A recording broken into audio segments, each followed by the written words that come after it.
Bonjour à tous et merci de nous suivre sur Afrique Sport pour le journal de la mi-journée de ce vendredi 11 février 2022. Mais avant de l'ouvrir, la question du jour. Cristiano Ronaldo Jr. sera-t-il cette même étoile que son père selon vous? N'hésitez pas à réagir et à débattre dans la zone commentaire. Ouvrons cette édition de la mi-journée avec le Cameroun. Le président de la République, Paul Biya, a débuté son discours à la veille de la fête de la jeunesse en adressant ses félicitations aux Lions indomptables pour leur participation à la Coupe d'Afrique des Nations Cameroun 2021 que le pays a organisée entre le 9 janvier et le 6 février 2022. Il se satisfait du moment de communion entre les Camerounais, mais déplore la tragédie qui a causé la mort de plusieurs compatriotes.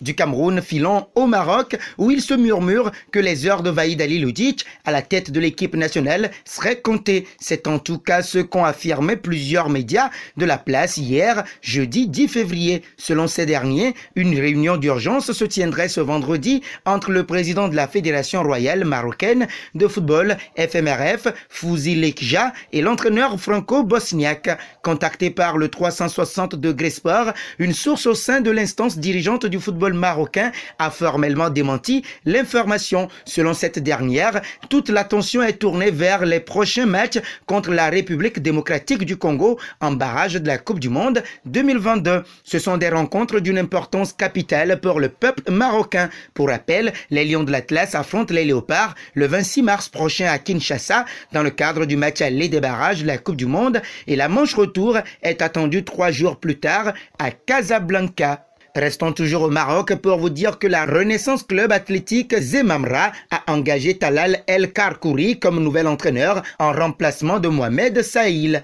L'ancien sociétaire du Raja de Casablanca a pour mission de mener le club à l'élite.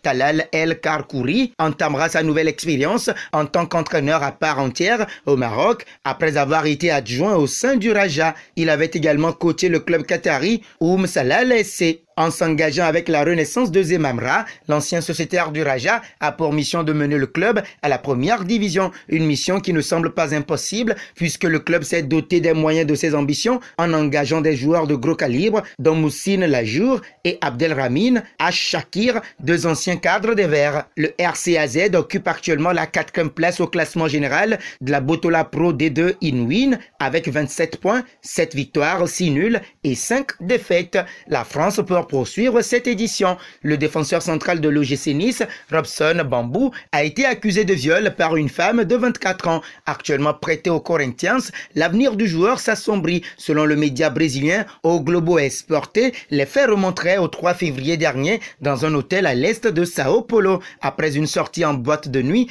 Bambou et l'un de ses amis auraient rejoint un hôtel avec 2 femmes. Et quelques heures plus tard, au réveil, le Niçois aurait tenté de violer l'une d'entre elles. Cap sur l'Angleterre et c'est là que nous allons clôturer. Cristiano Ronaldo Jr. a officiellement intégré l'Académie de Manchester United, centre de formation des Red Wolves, ce jeudi 10 février. Le jeune joueur y prend fièrement la pose avec son maillot rouge qui porte le même numéro que son père, le 7. Sa grand-mère, Dolores Aveiro, n'avait pas tari d'éloges à son sujet. À son âge, il joue mieux que son père. C'est normal, quand il avait 11 ans, il n'y avait pas d'entraîneur. Aujourd'hui, c'est lui qui entraîne son fils, a expliqué la mère de CR7.